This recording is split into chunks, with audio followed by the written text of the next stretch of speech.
চাঁপাইনবাবগঞ্জে কৃতি শিক্ষার্থীদের মেধাবৃত্তি ও সম্মাননা ক্রেস্ট বিতরণ করা হয়েছে।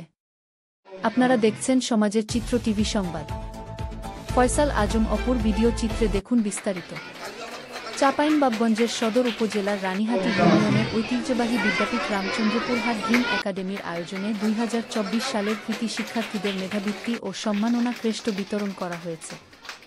শনিবার সকাল 6:30টায় সদর উপজেলার রানীহাটি ইউনিয়নের ইনলাইটেড মোরাল একাডেমি প্রাঙ্গণে আয়োজিত সংবর্ধনা ও বৃত্তি প্রদান অনুষ্ঠানে চাঁপাইনবাবগঞ্জ কিন্ডারগার্টেন ঐক্য পরিষদের সভাপতি মোহাম্মদ আবুল কালাম আজাদের সভাপতিত্বে প্রধান অতিথি ছিলেন রানীহাটি ইউনিয়ন পরিষদ চেয়ারম্যান হাফেজ মোহাম্মদ রহমত আলী।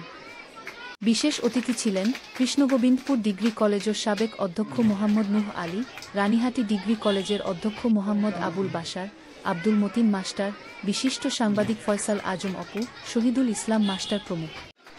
কৃতি শিক্ষার্থীদের সংবর্ধনা অনুষ্ঠানে প্রধান অতিথির বক্তব্যে সভাপতি মোহাম্মদ আবুল কালাম আজাদ বলেন, সংবর্ধনার মাধ্যমে অনুপ্রেরণা নিয়ে প্রকৃত মানুষ হয়ে দেশের কল্যাণে সকলকে কাজ করতে হবে। দেশ সেরা হবার কৃতিত্ব অর্জন করতে হবে। তোমরাই আগামীতে চাঁপাইনবাবগঞ্জ জেলাকে দেশের মধ্যে পরিচিত করে তুলবে।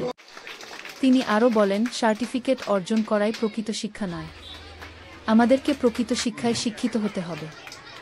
বিশেষ অতিথি অধ্যক্ষ নূহ বলেন, প্রকৃত শিক্ষা সত ও নিষ্ঠার সাথে জীবন যাপন করতে শেখায়, বিপন্ন মানুষের পাশে দাঁড়াতে শেখায়। এই ইউনিয়নের ঐতিহ্যবাহী এ সকল শিক্ষা প্রতিষ্ঠান থেকে শিক্ষা অর্জন করে অনেকেই আজ দেশের বিভিন্ন উচ্চ পর্যায়ে কর্মরত আছেন এবং সততার সাথে দেশের জন্য কাজ করছেন। তোমরাও একদিন এ সকল শিক্ষা প্রতিষ্ঠান থেকে শিক্ষা অর্জন করে দেশের বিভিন্ন দপ্তরে চাকরি করে আমাদের মুখ উজ্জ্বল করবে।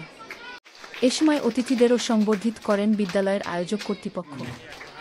সমাজের চিত্র টিভি সংবাদের সাথে থাকার জন্য ধন্যবাদ। সবার আগে আপনার এলাকার সংবাদ পেতে আমাদের চ্যানেলটিকে সাবস্ক্রাইব, লাইক, ফলো দিয়ে সাথে থাকুন।